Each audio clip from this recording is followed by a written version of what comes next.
Et si chaque nouvelle vie n'était pas un recommencement, mais la suite d'un grand voyage? Aujourd'hui, on va explorer une idée assez vertigineuse, celle d'une personnalité qui pourrait traverser les existences sans avoir à tout réapprendre à chaque fois. Le truc, c'est qu'on fait face à un défi de taille. À chaque nouvelle naissance, la conscience semble repartir de zéro.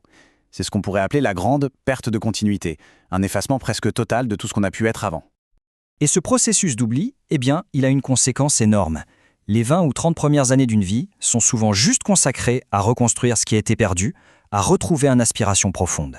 C'est un temps fou passé non pas à avancer, mais à rattraper son propre retard. Mais alors, est-ce qu'on pourrait briser ce cycle? L'objectif, ici, ce n'est pas l'immortalité du corps. Non, c'est quelque chose de peut-être encore plus ambitieux. L'immortalité de la personnalité consciente elle-même. Ça changerait absolument tout à l'expérience humaine. Imaginez une transition tellement fluide que le travail accompli dans une vie servirait de tremplin pour la suivante. Le développement ne serait plus une lutte constante, mais un élan continu, presque sans effort. Alors comment on fait? Selon la philosophie de Sri Aurobindo, pour arriver à cette continuité de notre personnalité mentale, il y a 3 conditions bien précises à remplir. Allons voir ça de plus près. Alors, quelles sont ces 3 fameuses clés pour se forger un esprit qui puisse vraiment durer au-delà d'une seule vie? La toute première clé, c'est de former une personnalité forte, bien distincte. Il s'agit en fait de passer d'un état un peu flou, où on est facilement influencé par tout ce qui nous entoure, à un état qui a un centre clair, organisé et qui sait où il va. Parce que sans cette individualité bien focalisée, l'être profond est un peu comme un musicien sans instrument. Il lui manque cet outil précis, affûté, pour pouvoir agir dans le monde et transformer ses aspirations en quelque chose de concret. Une fois que cette personnalité est bien formée, la deuxième étape, c'est de la connecter à notre vrai moi, à notre être intérieur. Et l'objectif ici est crucial. Il faut s'assurer qu'elle soit guidée par une conscience plus profonde, et pas seulement par les caprices de l'ego. Et c'est là que ça devient subtil. Parce qu'une individualité très forte peut très facilement tomber dans le piège de l'ego et finalement construire un mur qui bloque complètement l'influence de l'être intérieur. Tout est une question d'équilibre. Et enfin, la troisième clé, qui peut paraître contradictoire au premier abord, mais qui est absolument essentielle.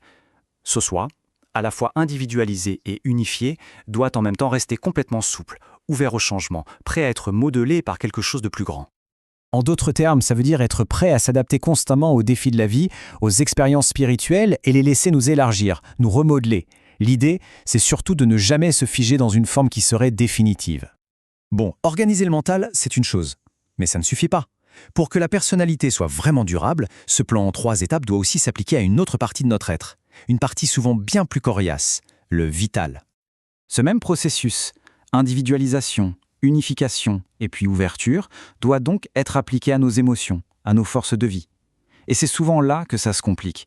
Ce domaine est plus instinctif, plus ancré dans l'ego, ce qui le rend beaucoup plus difficile à transformer. Mais quand ce travail est fait, à la fois sur le mental et sur le vital, le mur finit par s'effondrer. L'être intérieur, le noyau immortel, peut alors guider directement la vie extérieure.